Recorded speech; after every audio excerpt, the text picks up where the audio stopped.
Yo, it's official. Like a referee with a whistle. Like and share the video, share this episode and all that good stuff. And we're going to talk about why every man should have a passport. I'm going to talk about my experiences and what happened to me the first time I traveled and left America.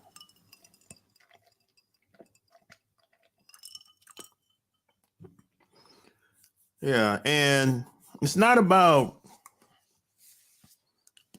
women. See, like when I go places, I don't travel just for women. It's much bigger than that for me. I never went anywhere because the women were beautiful and I saw some pictures online and some shit like that. No, I never looked at it like that. That's kind of corny. You know what I'm saying? If I'm gonna travel just for looks, I'll just stay here in North America. I'll stay here in the city where I'm at. Where I live, there's a lot of good looking women here where I live. So I don't need to travel somewhere just because the women look good or just because it's easier for me to get some play or get some attention elsewhere. That ain't to me that ain't worth my time and money getting on the plane just because I'm gonna get more attention elsewhere. I don't need that type of attention to make myself feel better or make myself feel good or to like myself more. You know, there's a lot of guys out here that's like that. They're like women. They have to have a certain amount of attention. Otherwise, they have this lack mentality like they're not happy. They ain't, they don't like themselves, you know, enough. I just don't like that type of attention. As a matter of fact, whenever I get too much attention, that makes me uncomfortable. That makes me uncomfortable when I get too much attention. Like I give you an example. I've had people throw surprise parties for me, and I didn't see it coming. And I had like 3, 4 surprise parties. People had them for me. I didn't see them, and I never saw it coming. All 3, 4 times. But I would say I was so goddamn uncomfortable with that shit. I didn't really know what to say. Yeah, I didn't know what to say. Every time someone threw a surprise party for me, I didn't really know what to say. I was speechless. Yeah, that shit made me very uncomfortable because I'm not really that type of dude that I don't need the validation from women. I don't need it. I don't, I don't. I'm just not that type. I don't like being in the spotlight. I don't need everybody to know what I'm doing and what I got going on and I don't need no damn awards and plaques and trophies. I don't need none of that shit. I don't need to be on the big networks, on television, Black Enterprise magazine, Forbes, and Source magazine, the Hip Hop Weekly, and whatever magazine is out there. I don't really need to be on that shit. I don't really want to be on none of that shit. Just give me the damn money and I go about my damn business. I'm a money collector. Now I don't want to be a public figure. I don't want to be famous, none of that shit. No, I don't want to, no. Just give me the damn money, I go about my business. That's it. I'll let everybody else be famous and be a public figure. That's not for me. You know, I'm more of a private, conservative man. You know, now what happens behind closed doors? Hey, that's my business. Nothing wrong with that. I like it that way. I prefer it that way. You know, but that's just me. You might be the opposite of me. You might be the type of guy that like female validation. You like the attention of 2, 3, 4 females in the room at one time. That's not me.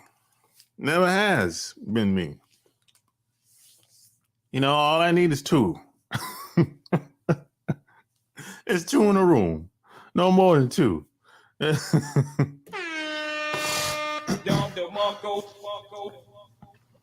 You know? But the first time I left North America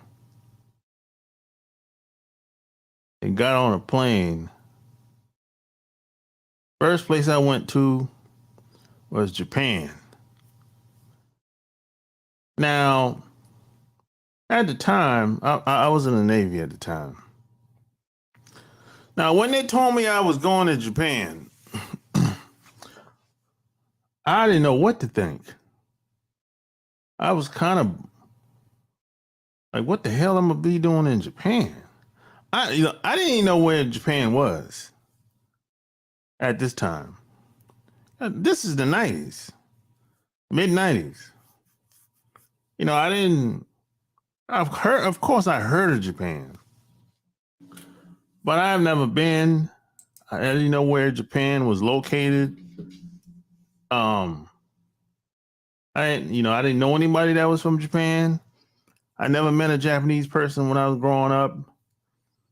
So I was kind of clueless.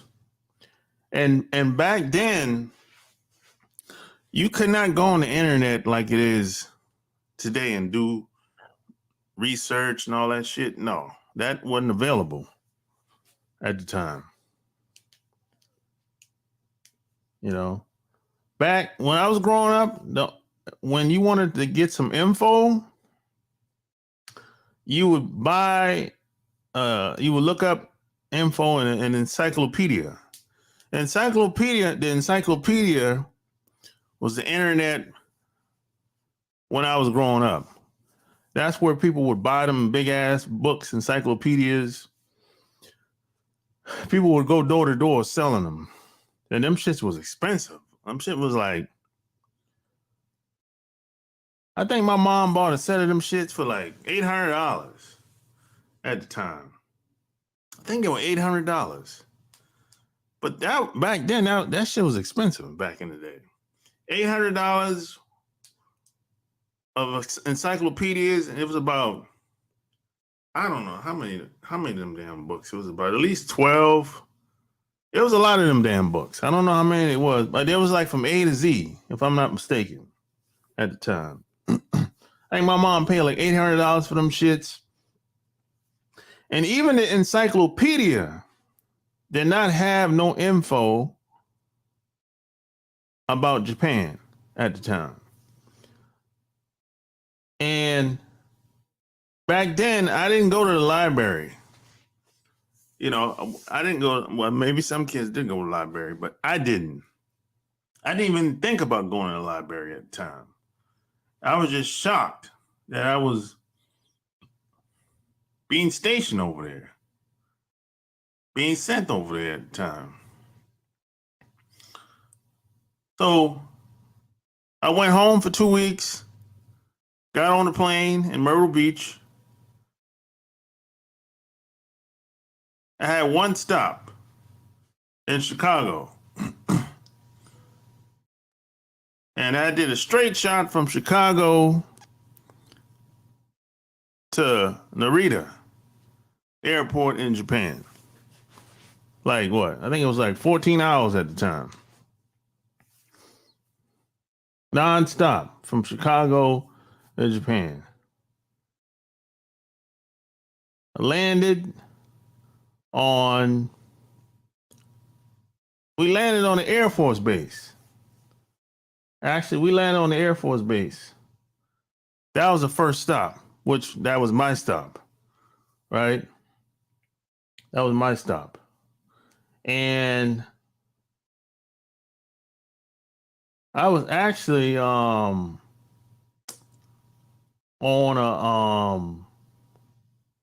a cargo plane at the time, which was an Air Force plane.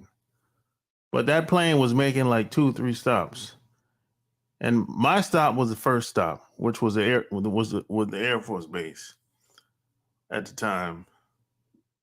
And from there, I had to get off the plane and get in a van. I had to wait for a van to pick me up. The van took about I was waiting for like 4 hours for the van to show up to pick me up. And from there, when the van showed up, it took 3 hours to get to the base. But in between time, you know, I'm just like observing everybody, you know. Because on the base, it's like, at least when we landed, it was all military. Air Force, Army, Navy, whatever, Marines. And I was just chilling basically. But when the van came, you know, we were driving through heavy ass traffic. So that's why it took so long. And I'm just observing the people, man, woman, child, whatever. And nobody was speaking English. That's the first thing I noticed. No one speak English. Nobody. I'm like, oh shit. And I don't speak no Japanese. I don't know what the hell they saying. So I'm like, oh, how the hell I'm gonna learn this shit, this damn language? You know, this shit is gonna be difficult. This is how I was thinking at the time. And it was difficult. It turned out to be very difficult.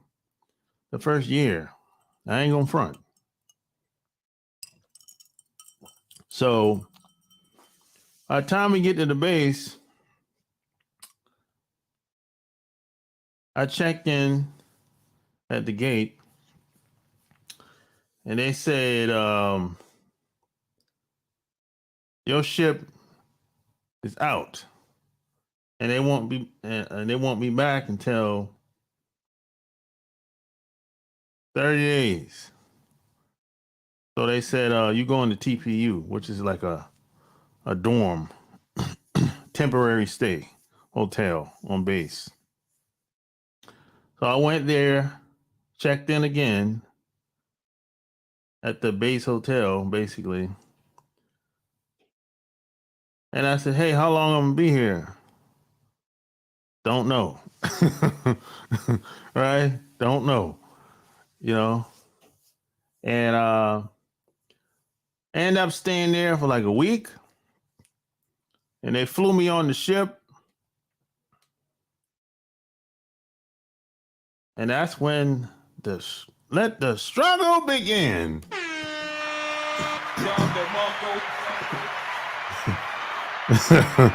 Let the struggle begin. And that's when I realized I was in a whole new world. That's when I realized that I didn't learn anything when I was in school. I ain't learned shit. There's a whole another world that exists that I never knew about. That's when I realized that everything I learned in school, damn near everything that I was taught, was the complete opposite. Like how things work, how things happen, how things go down as far as politics, business, most relationships, it ain't really what it is. It's only what I think it is. And just like you think one thing, but it really ain't how it is in most cases. Because most people kind of have a one-track mind. We're taught to be that way. We just assume that everybody thinks like we do, which that's a mistake. We assume that everybody's relationship is just like ours. That's a mistake too that a lot of us make. And this is why I say this is why every man should get a passport. Cause we're in a bubble here in North America. The rest of the world, these other countries, these other nations, they're still thinking like they did in the old days, basically. If you go to these other places, other countries, it's very traditional outside of the Western world, the Western way of thinking.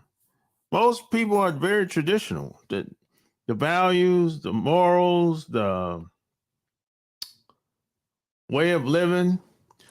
Now, you're always going to have some degenerate criminal behavior. That element is always going to exist. You got the mafia, and almost all these groups got a mafia, except for us.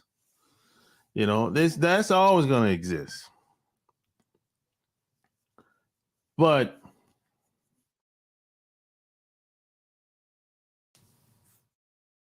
for the most part,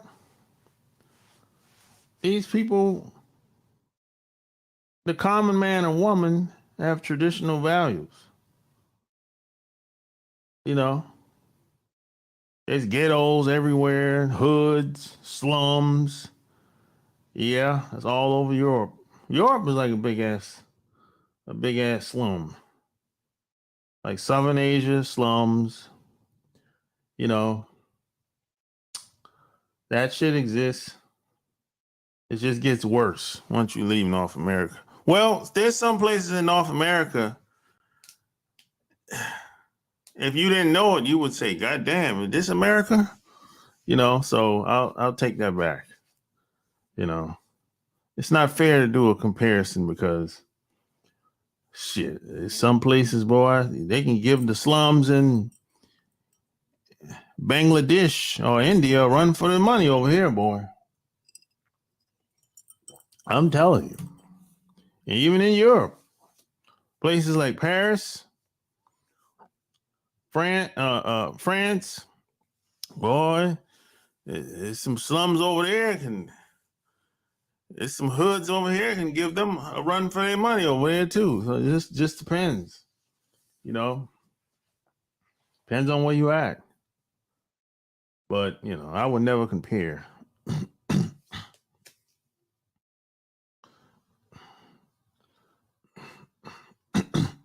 So this is why I don't look at it as other places are better.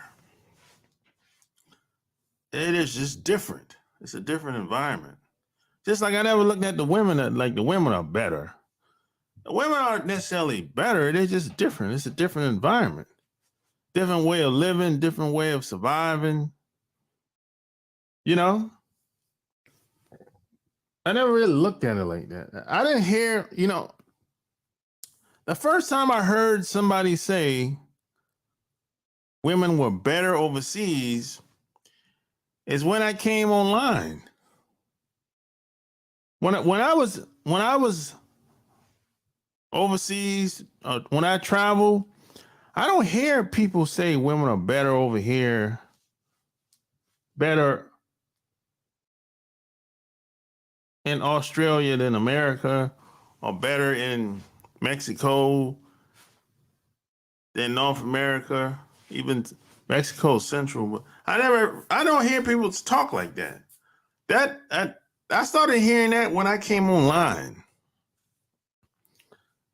Yeah. Yeah, I didn't really hear people. I didn't hear anybody talk like that, and I never looked at it like that. I find that to be very interesting where those talking points came from, and I didn't start hearing it until about 2019. Yeah, 2019 is when I started hearing people saying stuff like Colombian girls are better, Kenyan girls are better, Kenyan, the Johanna's girl, whatever, on and on, on and on and on. You know, that's when I started. But when I was out and about, that topic never even came up with the guys that I was around and the people that I knew. You know, it probably has something to do with the type of guys that's out there too. Cause there's a lot of goofy ass dudes out here. And a lot of goofy ass women out here too. You know. So it just depends on who you're talking to. Now, let me tell you one thing that has changed.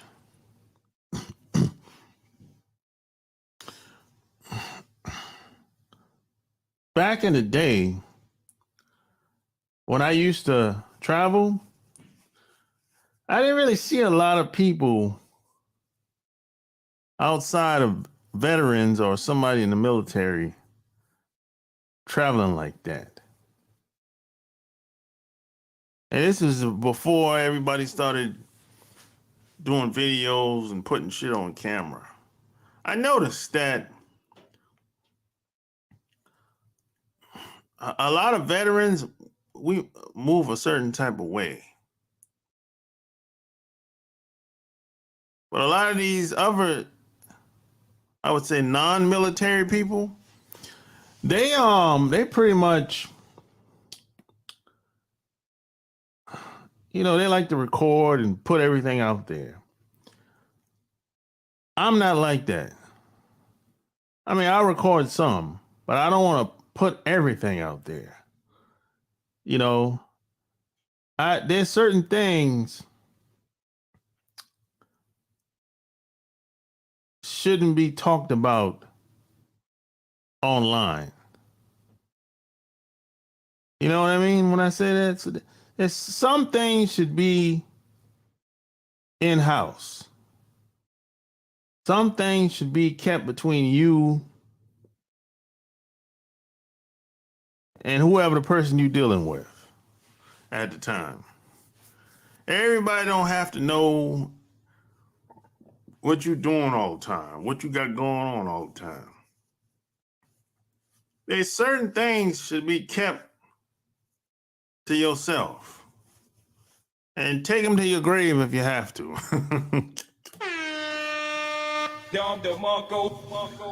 you know? That's one thing I've seen that's changed over the years. Some people just talk too goddamn much. There's no more secrets when it comes to us no more. Everybody know everything about us. Now, everybody know everything about us. There's no more secrets. But see, here's the thing. Here's what you don't realize. These other groups of people, they're not telling all their secrets. They're not airing out all their dirty laundry. Oh, these other groups of people got all kinds of secrets that they'll tell you. They'll only tell you if you get to know them and get close to them.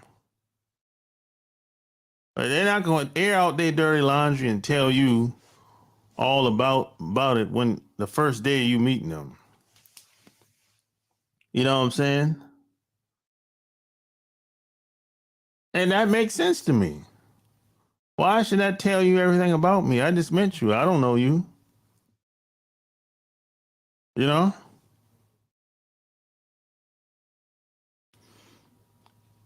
But I didn't know all of this until I started traveling.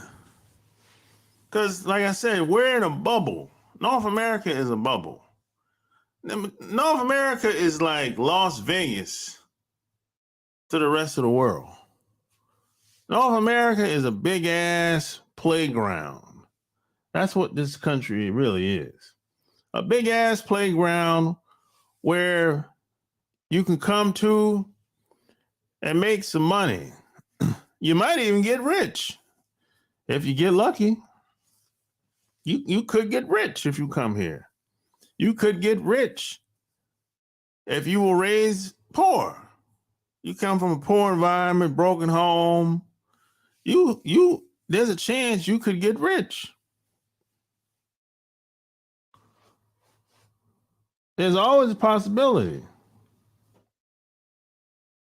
There's a chance you could live a better life, regardless of how you grew up. As long as you got your health and strength and you know the right people, you got the connection, you know the plug, or maybe you are the plug. You know, you got the skills to pay the bills. You know what they say.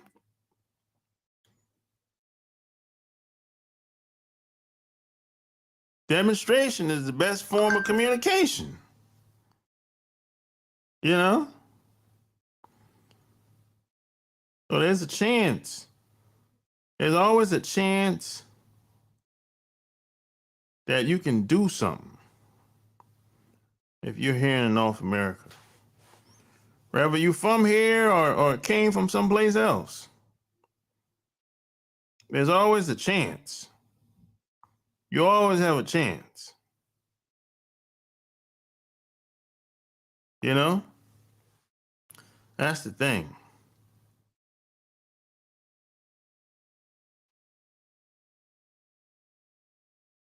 There's always a chance, man. That's why people come over here. And plus, when a lot of these people come over here, they get free unearned benefits. Don't get no better than free. Damn. Free? Free shit? You telling me I can get some free shit? And I didn't have nothing to do. I didn't have to do nothing to get it? You goddamn right I'm coming over here.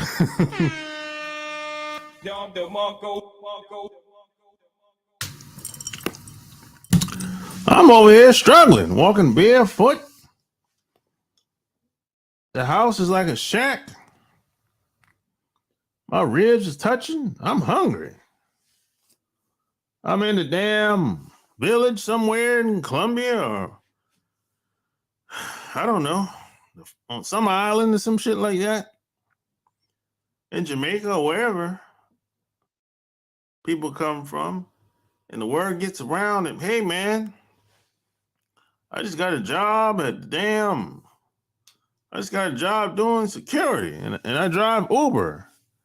on the weekends. I make pretty good money, man. This is most money I ever made in my life. That's what the guy is telling his buddy, his homeboys back at home when he go to visit. He said, man, I've been doing it for a year, man.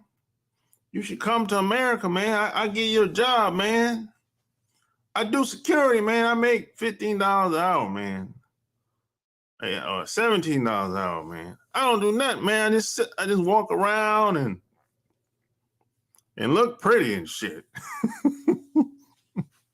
That's what the guy is telling his buddies. Or telling his girlfriend. Or his soon-to-be wife. Come to America. I'll look out for you. I'll get you a job. You know? And everyone thinks that sounds good. That's like a good deal. It's the American dream. I just want to, I just want to work and take care of my family and send some money back home every once in a while. It sounds like a good deal, right? Doesn't sound like a good deal to me.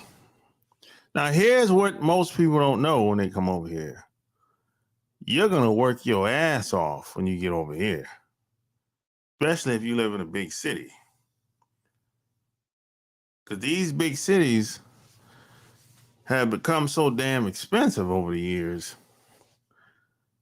It's very difficult to make it with one income. That's what your buddy didn't tell you before you got here. See that $17 you make? That really ain't enough money. If you live in a big city. And I ain't talking about New York City. I'm talking about someplace like Charlotte or Raleigh, Columbus, Ohio, Cincinnati, Greenville, South Carolina, Jacksonville, Florida. I ain't talking about the mega big cities. If you make $17 in New York, you starving in New York with $17 an hour. Your ass might be homeless in New York with $17 an hour. You have a bunch of roommates. You got 5 roommates in a damn house. You can't even make rent with $17 an hour in New York. You're going to have roommates. That ain't enough money. That's what your buddy buddy forgot to tell you that. Your buddy told you about all the girls and shit. Yeah, girl, yeah. Yeah, man, the girl look good, wherever. But shit, you struggling. You don't got time to be fucking with no girls. You make $17 an hour. That ain't enough money. But you thinking, man, if I can just get her to move in with me, I can save some money. You know what I'm saying? And we'd be good then. Okay, how much money she make? She make less than you in most cases. If you make 20, she might make 15 or 17. That still ain't enough money.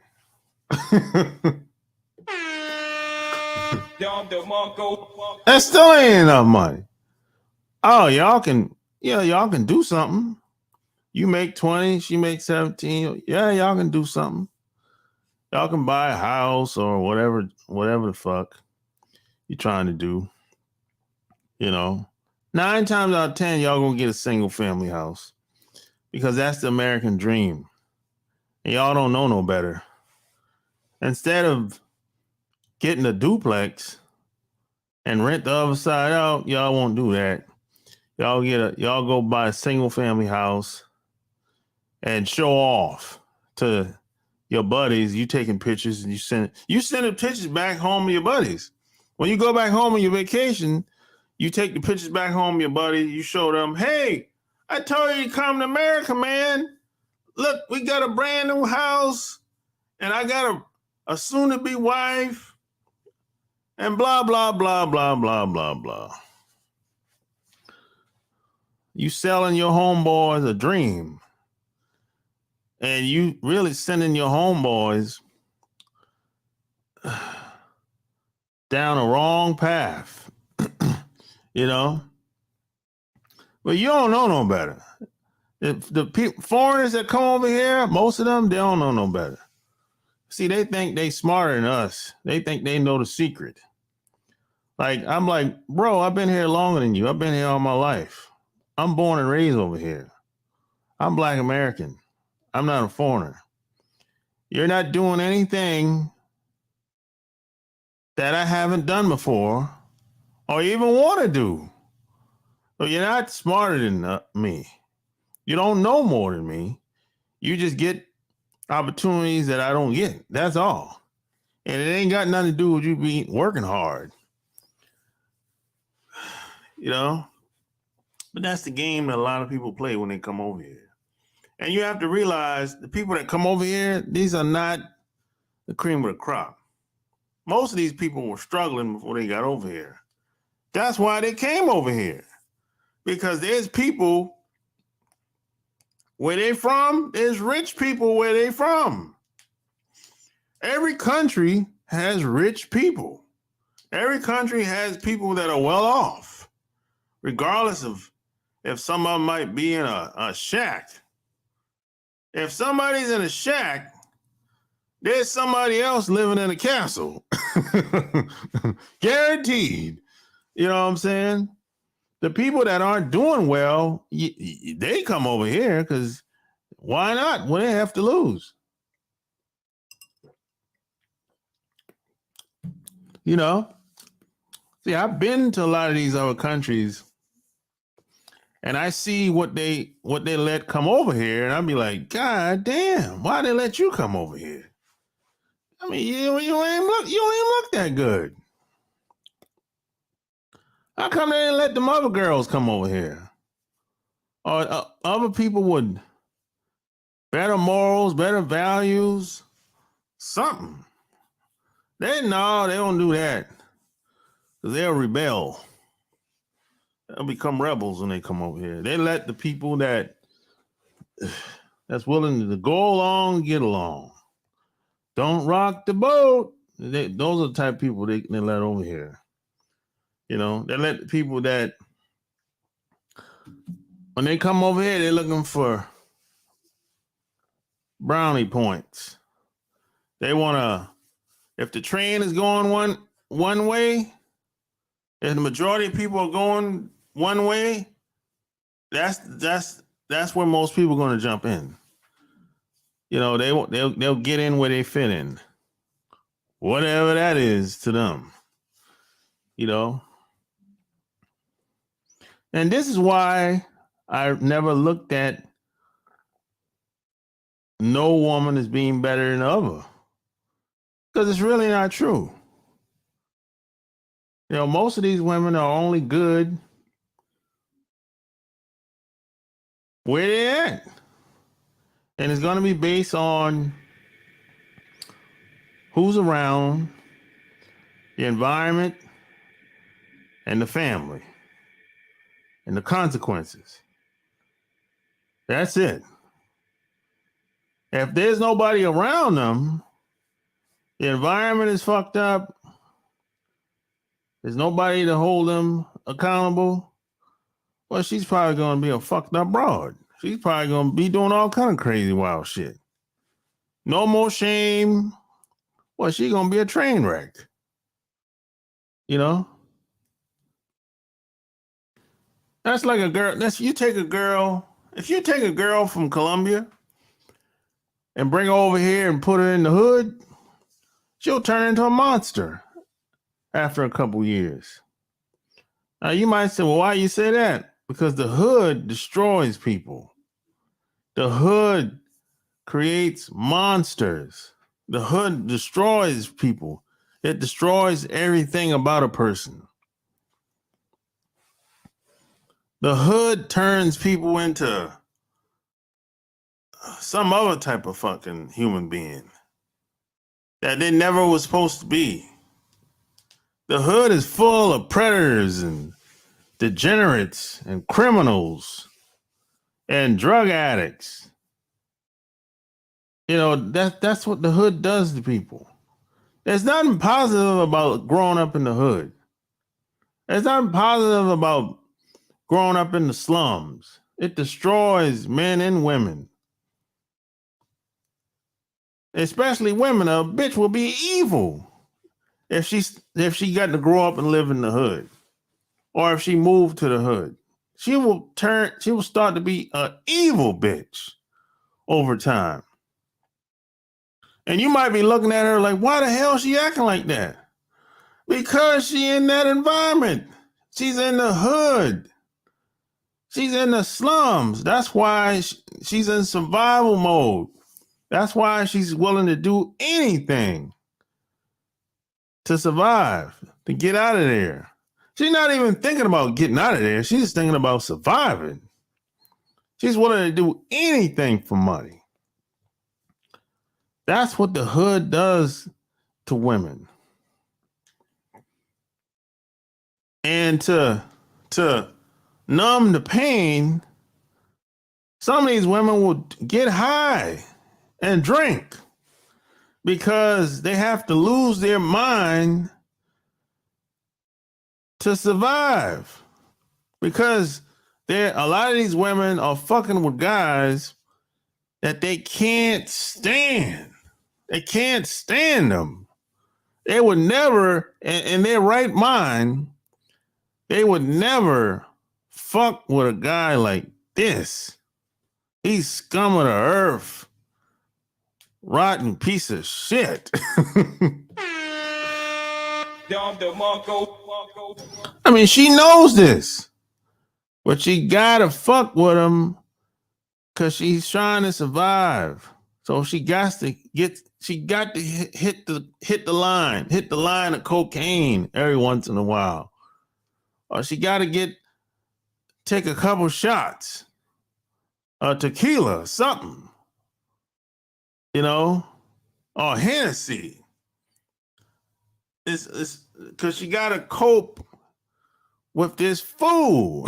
In her mind, because she has low self-esteem, she's been beaten down, and just to coexist around this fool for a couple of hours, she got to get high, got to be out of her mind.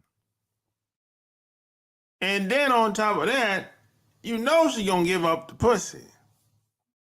Because in her mind, she feels like she know the dude's a scumbag, don't really care about her. But in her mind, she has to do what she has to do because maybe she wants the guy to do something. Pay a bill or give her some money or whatever. So in order for that to happen, she got to bust it open. That's what the hood does to a lot of women. And it's worldwide. This ain't an American thing. This is what these environments does. It destroys people. Destroys men and women. And you have to see it. I've seen this shit many times in different countries. I've seen what happens after a chick might have started smoking crack. And 5 years later, she's a dope fiend. She done lost her job, lost everything, lost her everybody gone. The family gone, car gone, even the dog gone. It took 5 years for the crack cocaine to destroy everything she had. The husband gone, the kids gone, the dog gone, the cars, the house. She lost everything when she started hitting that crack cocaine. You know what I'm saying? Now you might say, well, ain't nobody told her to start using drugs now. You don't gotta use no drugs now. Now, sleeping with a guy you don't like is one thing, but you ain't gotta. That ain't the only way to numb the pain now.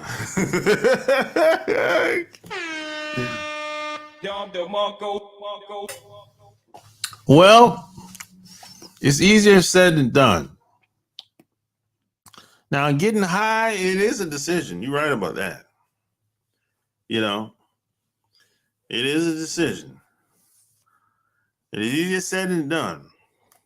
Now, a lot of women have made a lot of bad decisions to get to that point where you got to put up with people, where you have to tolerate people that you don't like. They've made a lot of bad decisions. There's no doubt about that. I'm not discounting that. But when they're going through it, some of these women have to get high and drunk so they won't lose their mind. That's the point I'm trying to make. I'm not saying I agree with it. I'm not saying it's right or wrong. I'm just telling you that's how it go a lot of times. That's all I'm saying. All right? We all make our own decisions, whether we like it or not, whether we're pressured or not, or whether we might feel we're forced to or not. We say yes or no in some way, shape, or form, directly or indirectly. No doubt about it. You know?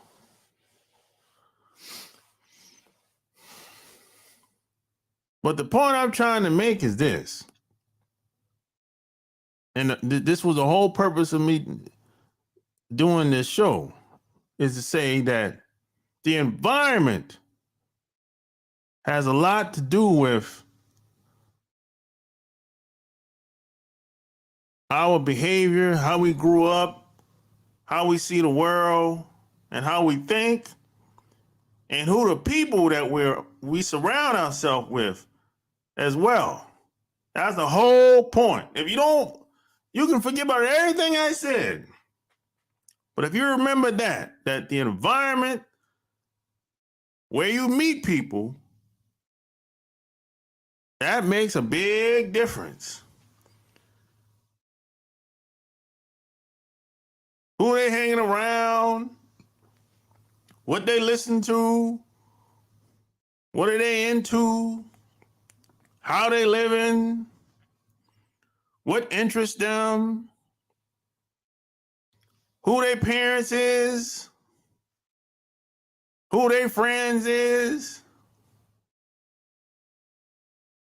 just their whole livelihood, what's going on with them today. Are they in a good place or a bad place? Are they happy? Sometimes you can't be happy all the time. Are they happy sometimes? Are they happy with how their life is going? Are they trying to work towards a better place if they're not, if they don't like where it's going? You have to ask questions like that when you first meet somebody.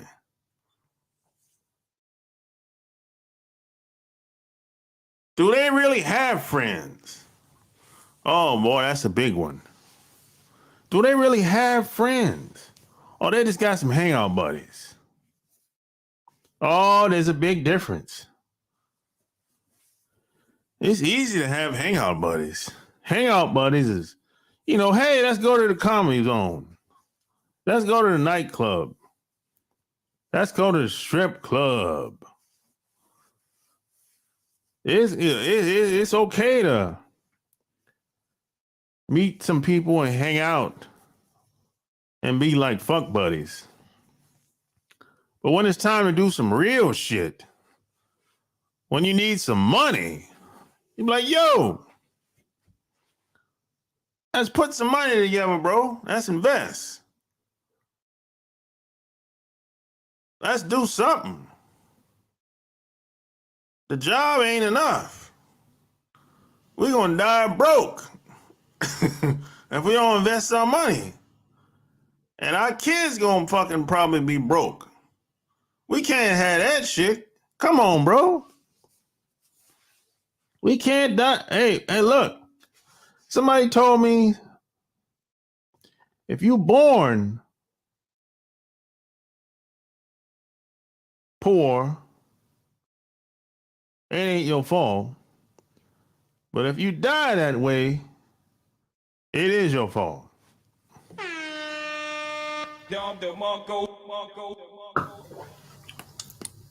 Yeah, I had somebody tell me that shit like 20 years ago. Like, we can't help who our parents is and how we grew up. But I'll be goddamn if I'm going to end up the same way I came in. I'm going to end up better. I'm going to be better on the way out. And the next generation, they ain't going to have to put up with all the bullshit that I had to put up with. Hell no. Hell no. I'm not having it. I'm not having it. And anybody that disagree with that, they got to go. They got to go. Man or woman. I'm not having it. Now, this is my thinking. I was thinking like this when I was in the 30s. Because by the time I was in the 30s, I pretty much got fed up with the politics and the job. And man, I got laid off, 3 or 4 times. God damn. You know, look, you work your ass off for these jobs. And when it's time for them to let people go, they just let you go without even thinking. There's no thought into it. It's like, I'm the first to go. They give me the pink slip. You go to the Social Security office. Damn. You know, and they hit you up early in the morning, too. They don't even let you finish. They don't wait till it's like the end of the shift, the end of the day. And like wait, hit early, and as soon as you walk in, hey, we need to talk to you. God damn, I just got here. You know, hey, I got some bad news. We're downsizing. We gotta let some people go. And your name just happens to be one of the person on the list. It's that type of shit. Man, that happened to me 3 or 4 times, bro. You gotta start all over again. I said, man, fuck this shit. I got tired of that shit. I don't know about you or anybody else. Maybe that never happened to you before. That's great. But it happened to me many times. Too many times. You know, I've been on interviews where I got rushed out the interview. Shit like that. I know some shit that happened to me ain't never happened to nobody else before. If it does happen, it's rare. Or maybe it happens to people that's just like me. But I know for a fact, white people don't go through shit like this. They don't have some of the same experiences that I've had. Oh, no, no. And you know why I know that? Because I asked the white people if this ever happened to them before. And they'd be like, no. They'd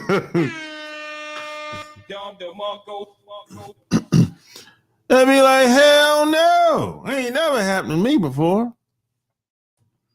You know, a lot of people give you that look like, oh my gosh, did that really happen to you? maybe you should get an attorney. You know, white people, they'll tell you what to do. Now they ain't gonna tell you where to find the person, but they'll tell you what you should do. It's that type of shit. Yeah, it's that type of shit, man. Now check this out. There's always at least one white person, and this is my experience now. There's always at least one white person that's the plug. You know what I mean when I say he's the plug? He's connected. He knows the right people. He knows how to make moves to get you in or get you past certain invisible gates, so to speak. There's always at least one white person that's like that. At least one that I've met. That's usually how it go. Now, that white person ain't gonna do it for free. He or she has to be getting something out of the deal. Because like I said, everything is not what you think it is. I don't care what you name your profession, name whatever area, real estate, business, the job, hospital, hotels, you name it. It don't happen the way you think it happens. It ain't no simple cookie cutter system. No, it don't work like that. Politics, no, it's not as simple as the votes. No. It ain't just, if I want to buy a house, okay, I'm going to get pre-qualified and I'm going to find a realtor and this is the house I want and he or she is going to help me get the house. No, it's not that simple. It's not that simple. No. There's a lot of things that happen behind the scenes that don't get talked about. You know, there's certain areas, certain houses you ain't gonna get. It don't matter how much money you got. It don't matter how much how much you're pre-qualified for a loan or how much money you have to invest. There's certain businesses, certain property you ain't gonna get. And it don't matter if you're a celebrity or entertainer. Even celebrities and entertainers can't live in certain neighborhoods. And as a matter of fact, most entertainers, regardless of where they live around the country, majority of them live in the same neck of the woods, in the same neighborhoods. So they'll develop a neighborhood full of entertainers.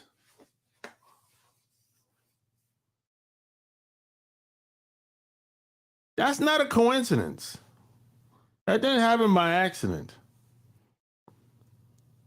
So you have one guy or gal, because most of these entertainers use the same realtor, same broker. Most of them use the same people. And they moved in the same neck of the woods. You know, they're like, hey, The Rock live around the corner. Chris Rock live around the corner from Mary J. Blige. And on and on and on. In LA, that's usually how it go. Unless you by yourself and, unless you bought some land and built a house or a estate over there and you don't got no neighbors, yeah, that happens too. But it never is what they say it is. You know what I'm saying? That's my point. things are not how people think it is. And being that there's a lot of people online that will say a lot of things, but I'd be like, most of y'all don't really know what y'all talking about. And let's just be honest. A lot of these guys are young, guys and gals are young, like they're in their early 20s. Some of them younger than that. How much you really gonna know if you're a 21-year-old? Let's just be honest. Now, everybody's been young. I've been in my 20s too. But how much do you really know if you're 21, 22, 24? You really don't know nothing, really. You only know as much as you experience, and much someone has told you. And even then, you really don't know much. You're kind of limited. You just haven't had enough life experience yet. And that's okay. But don't try to make it seem like you know everything. Don't be arrogant. That's the problem. That's what I'm trying to say. Don't be a 22-year-old arrogant son of a bitch.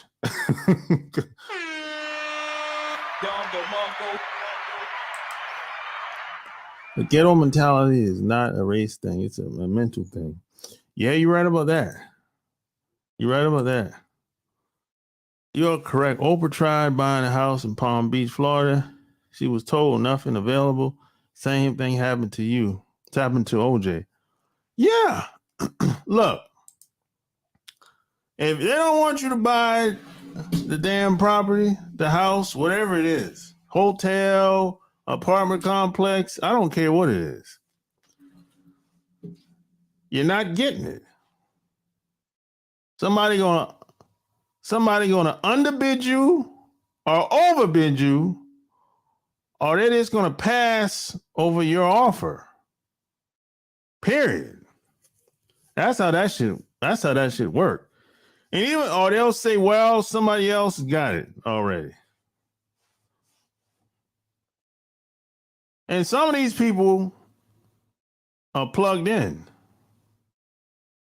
So if I give you an example, and this happened to me. This is my experience. So my experience, it might be unique,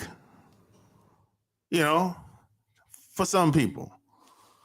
But it happened to me twice. Twice. It happened to me again a couple weeks ago. The second time it happened. I was trying to get a property here where I live. And one realtor was like, this shit ain't available. Somebody got it already. Somebody made an offer. Right? So I'm like, okay, whatever. I waited like 3 days. I called another guy that I've known for a while. Right? Now, this guy, he's the plug. He's plugged in. He got pulled in this area. I asked him, yo, remember that house? Because he showed me the house weeks ago. Like probably like a month and a half ago. Probably like 2 months ago. I'm saying like 2 months ago. He showed me the property like 2 months ago. So I said, yo, you remember this spot? I said, it's still available? He said, yeah. So I'm like, what? Wait a minute. This other son of a bitch said somebody got it. But this other criminal realtor, he's really a criminal, but he's plugged in though with them peoples.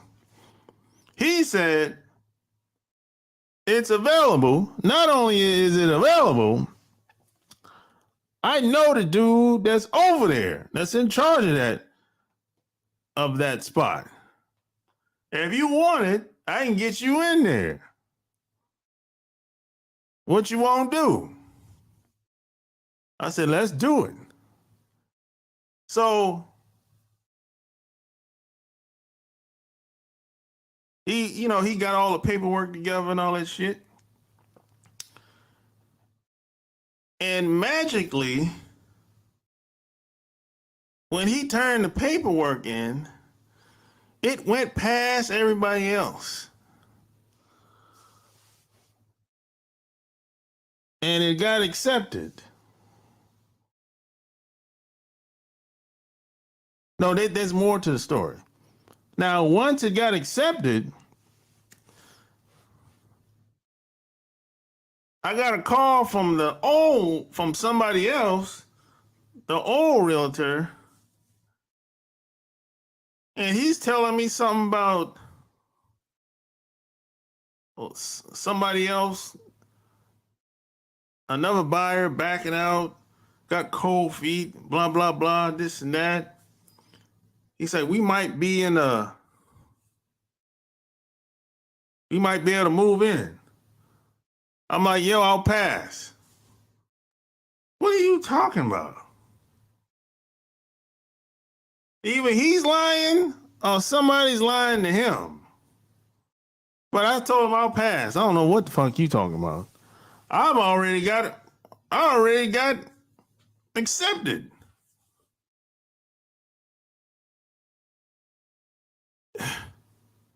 That's what I'm talking about. Either this cat was lying to me the whole time, or somebody was lying to him the whole time. All I know, the guy that I've been knowing for months now, he got pulled, and I'm in there.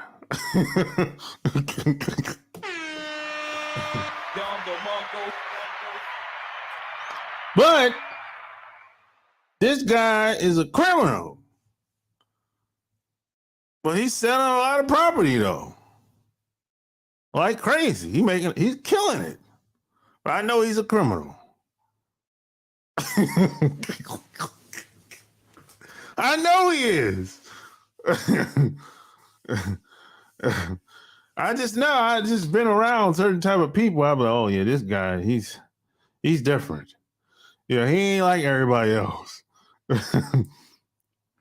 I know a brother who won the lottery over 500K. He tried buying a lot to open a business, cash offer. He was told it is in talks with a developer. That was over 3 years ago and no development yet. I'm telling you, it's not about the money all the time. It's not about the money all the time. It's much bigger than the money. Some people don't care about your money. They'll find a way to take your money or rob you or steal your money. But money ain't power all the time. I know they made the song Money and the Power. Scarface, Money and the Power. I want money and the power. Money and the power. That don't work on everybody. People that have money, that's not going to work on them that well. That's not gonna work. There's some people that are used to having money all the time. And it's been that way for a long time. So that if you run into somebody like that ain't gonna work on them. You flashing money, that ain't gonna work. No. That only works on people that's hood rats, and women that are struggling. Men and women that are struggling and hood rats. That's where that worked. That worked real well. You play the money game.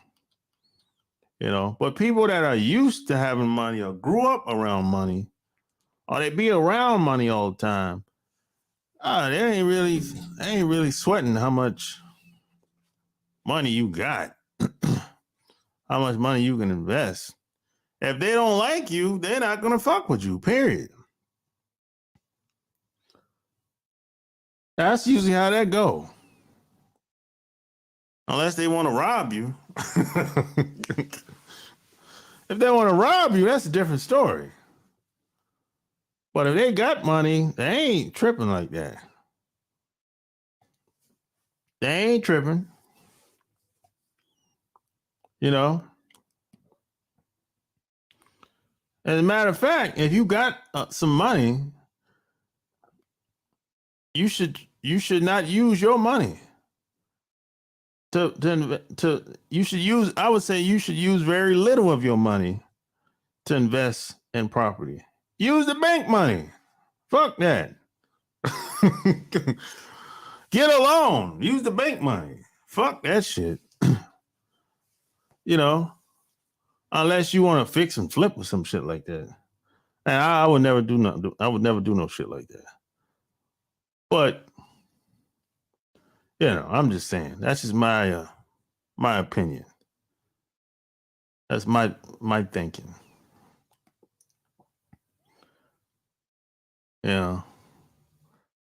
But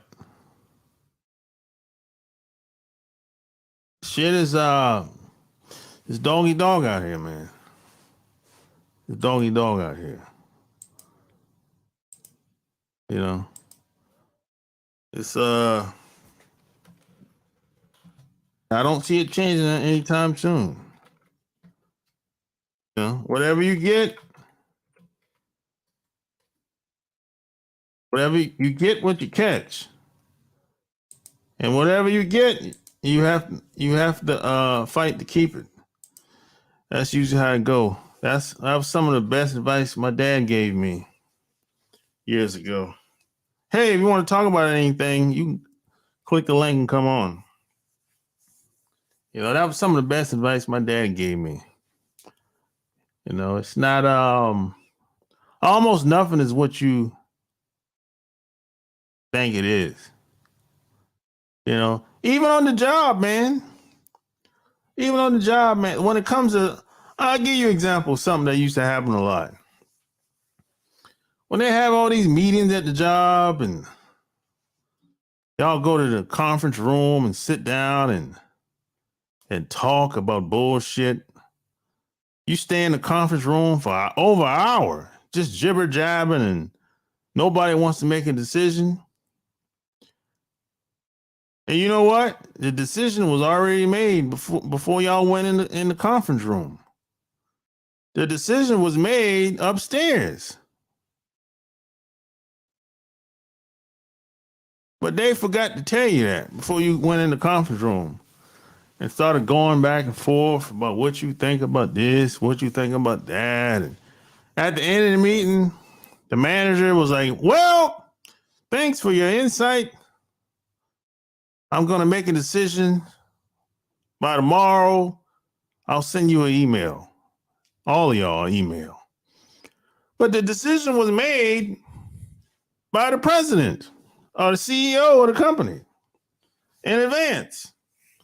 Y'all just going through the motion, wasting fucking time, basically. That's an example of how things happen and no one really talks about it. See, on the job, everyone wants to act like they so important. Like they have so much pull and influence on the job. Bitch, you don't got no influence. You just a drone. That's all. You just do what you're told. Dude, you don't got no influence either. You're just a do boy. That's all. You just You just do what you're told, kiss ass. That's it. You're not that important. You're not that smart. You're not. You're not that important and you're not that smart. You're really not. You had the same job for 15, 20 years. You've been kissing ass for 20 years, the same job. You're not, you had that comfy job for 20 years. What would happen if you didn't have that comfy job no more? How would you survive? What would happen? Would your wife kick you out or get rid of you?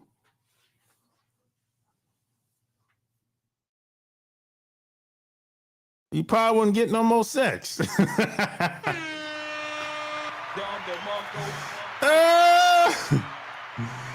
I'm just bullshitting. But hey, that shit happens though. It happens, you know? But this is why I think everyone should get a passport. We're in a bubble. We're on our own little world.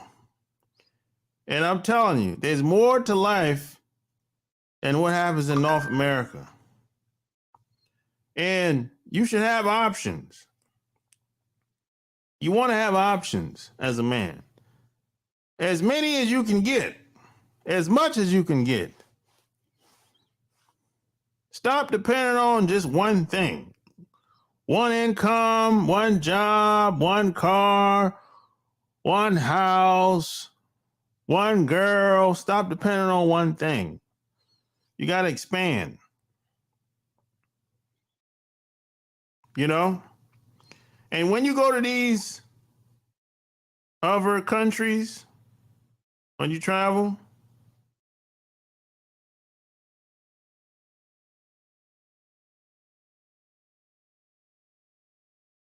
don't travel for women. Travel, and when you get to these places, try to make friends with people, the local people. Yeah, look for opportunities when you go to these places. And it takes time to build relationships with people. It's not going to happen like overnight. But you want to meet people, local people, as much as possible if you have the opportunity, you know? Try to figure out who's the plug over there, wherever over there is. Wherever it's Mexico, Brazil, Colombia, Thailand, Philippines, Australia, Guam, Japan, wherever you go, wherever you like going on a regular, Jamaica, find out who's the plug. Make friends with the plug. If you can, you know.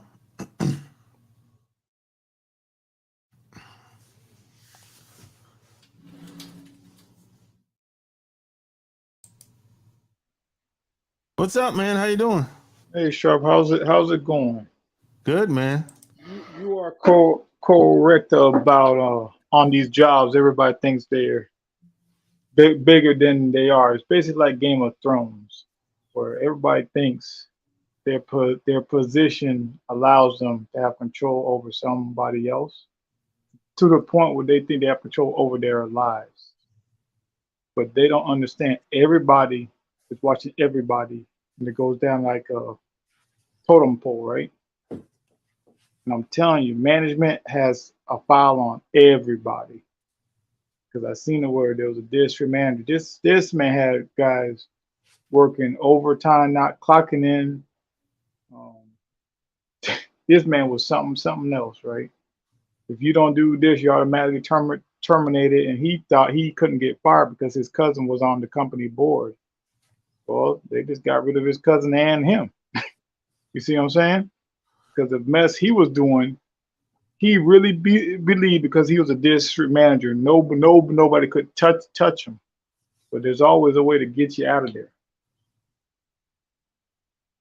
Yeah, man. A lot of people, being on the job is kind of like it's just a small environment, man. Where people kind of act like they're something that they're not. Yeah, it's the narcissistic way of thinking. It's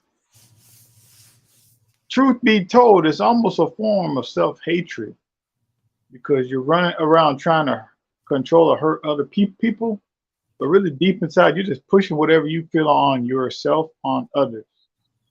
You know what I mean? That's why that district manager had guys working overtime because he didn't know how to do his job. So he tried to overcompensate by having you do yours. Yeah. Yeah, it's like some people I've worked with and I got to know them outside the job. I'm like, bro, why are you reacting like that at work? That's weird. And a lot of time, what I've seen, they act like that at work because they're scared to get fired. They're scared to breathe. What I'm trying to say, they Yeah. know they either not qualified or they kiss the ass or whatever. But it's like they're afraid the shoe is gonna drop and they're gonna be called out on not being qualified. So that's why they're running around acting fake because they're always trying to push the attention on somebody else. Yeah. And boy, when they get fired, oh boy. Oh man. I've seen it where there's like a company dinner. I wasn't there, but they told one guy, yeah, they sold the company, and yeah, they're gonna give him a position in the new company. Everybody went to the dinner.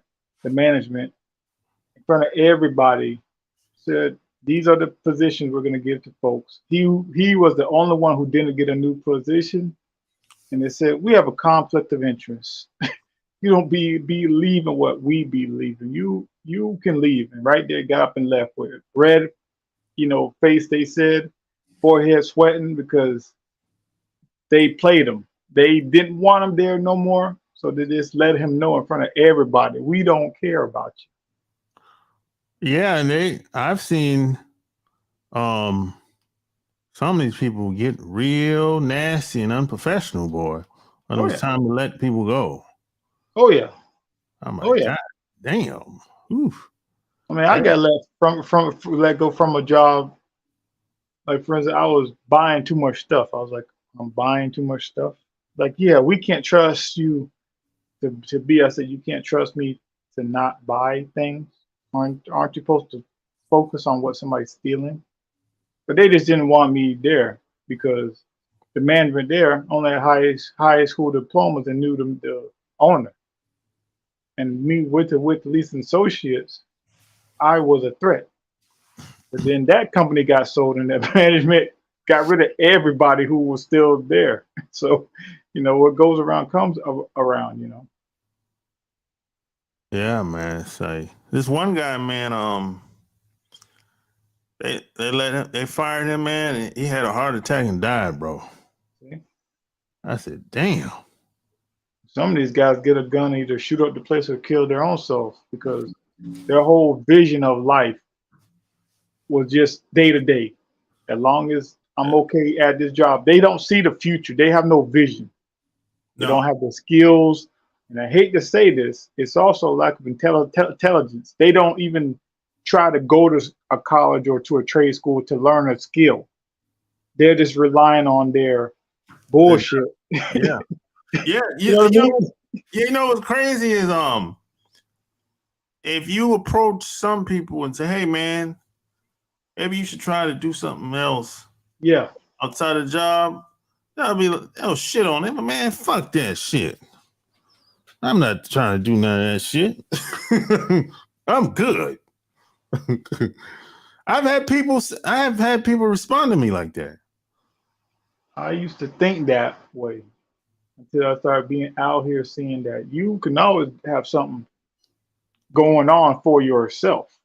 You see what I'm saying? I started a new side business. So I learned you can't just rely on one income. I think you said that a few times. No, you can't, bro. Especially not today. Look, these people, look, they don't care about you on that job, man. Nope, nope. And it's not just the manager. I'm telling you, even the owners will have friends they'll put in position as managers, and they'll think, oh, if I cuss everybody out, if I have a place like a iron fist, the owner's gonna care. I'm telling you, on a job once when one guy got fired, and they told that man, don't fire the guy who he fired because he was a professional. They fired him because he stood up for himself, right? Yeah. That's about 6 months later. They got rid of him, that guy. And I'm telling you, they said the guy almost snapped. You know what I mean? Like almost had to call the cops because Yeah. he thought, "Oh, I'm so special. I can cuss anybody because I know the owner." But the owner told you, "Don't mess with that guy." Yeah. This look, I don't care how nice they are, you how well they treat. They don't care about you. Yeah. It doesn't matter how long you've been working there. It doesn't matter your position. Yep. Well, if shit hit the fan, if they have to, make more income, save more money, Mhm. they will let your ass go. Yep. Because everybody at these jobs, they have a folder on everybody. Oh I yeah, found out. And they will use any little mistake you make to come back later and say you did this, even if you weren't trained for it. Well, you still did that, so we have to let you go. That's yeah, how corporate places work, man. They always it's a revolving door. yep, yeah. The people that have stayed in these jobs for a long time, they've developed a routine. Yeah. That's how every once in a while they might tell on somebody. See, that's the truth because they have nothing else going on for themselves. Exactly. And when I'm telling you, they're not at that company no more. It's like reality hits. I could have done this. I could have did that. But the truth, they didn't want to because they got comfortable. They Yep. got comfortable thinking, oh, I'll just snitch on everybody else and they'll never get rid of me. Nope. I'm telling you. Hey, your day is gonna come. Yeah, because I'm going to say this too, especially these corporations with us brothers. They always keep a yellowtail Negro close by. Yep. He's always the snitch. He's always the one going to go and tell or try to be somebody's friend and hang out and then go back and tell what they're doing. Even in the private life, they'll have him watch you to go back and see, oh, is he doing this or is he doing anything illegal we could use against him? And that same Negro thinks he's gonna move up. They'll even promise him a job, but they'll always have him down by the mail room, or if it's like a supermarket where I work at, he'll be outside pushing carts with the dream of, oh, I'll be a manager. Yeah. Yeah, man. Man, so thanks for coming on, brother. I'm about to No get off here. problem. You have a Peace. good night, Sharp. Take care. All right, same to you. So there you have it. Another episode. Like, share the video. Don't forget to check out the podcast, Love Can't Wait, and my Patreon. Till next time, I'm out. Peace.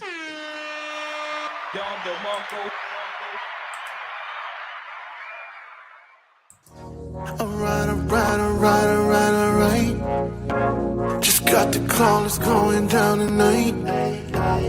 It's a lot of goodbyes here tonight. But then I saw the sky and that I like.